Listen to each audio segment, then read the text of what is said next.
música, deportes, noticias y más. En ANCOP Radio, un podcast de la Asociación Norteamericana de Comunicación y Publicidad. Bienvenidos al podcast de Gaceta MC, un programa de la Asociación Norteamericana de Comunicación y Publicidad. Mi nombre es Eric y el día de hoy me encuentro con mi compañera Sofía. Hola Eric, un placer estar aquí contigo. Mi nombre es Sofía y el día de hoy les hablaremos sobre los remakes y remasters de los videojuegos. Así que sin más preámbulos, comenzamos.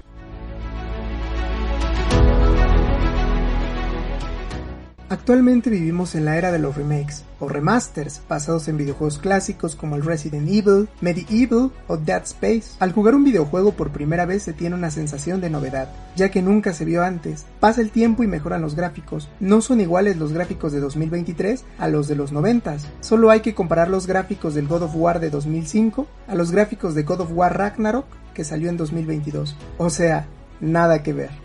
Sí, pero los gráficos no son lo más importante de los videojuegos. También están las mecánicas, la trama, los personajes, etc. Pero seguramente sucede que juegas el primer Resident Evil y está genial, pero pasan los años, juegas juegos con mejores gráficos y te preguntas, ¿cómo se vería el primer Resident Evil con gráficos actuales?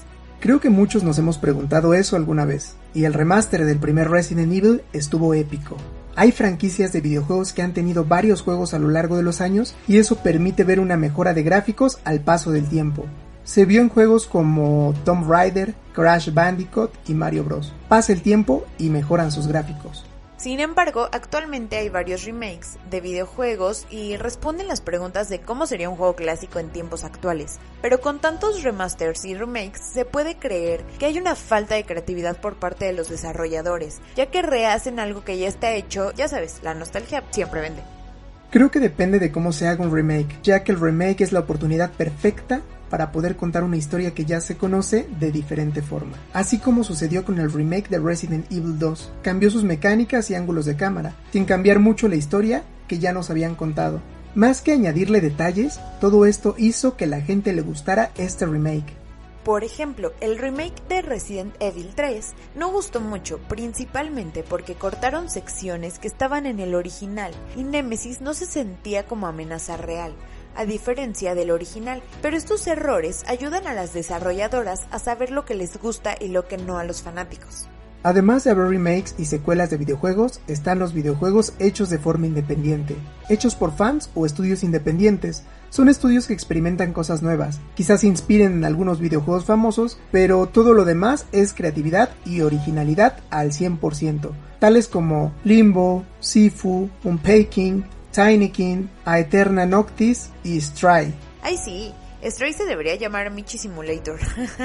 Pero sí, al principio se tenían videojuegos como Tetris o Tennis for Two, y viéndolos actualmente se podrían considerar como algo aburrido, pero para este entonces, que eran los 50, era algo completamente nuevo y revolucionario y genial, y ese apoyo que les dieron logró que se crearan estudios desarrolladores de videojuegos.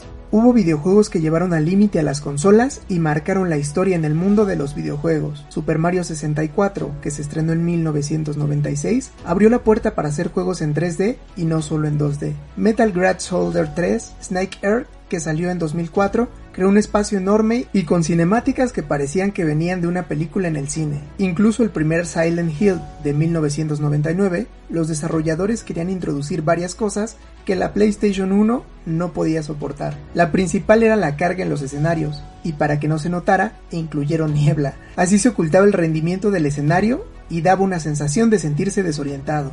Actualmente y con las consolas actuales, las posibilidades son infinitas. Para empezar, continuar o terminar una franquicia de videojuegos no se tiene que quedar solo con el original o con el remake. Ambas son opciones para jugar y se elige la que más guste.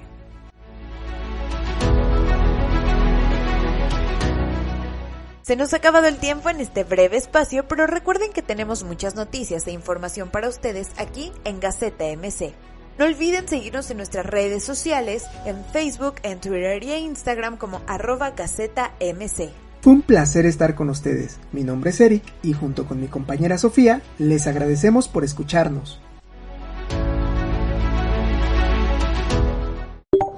Esto fue ANCOP Radio, un podcast de la Asociación Norteamericana de Comunicación y Publicidad. ANCOP Radio.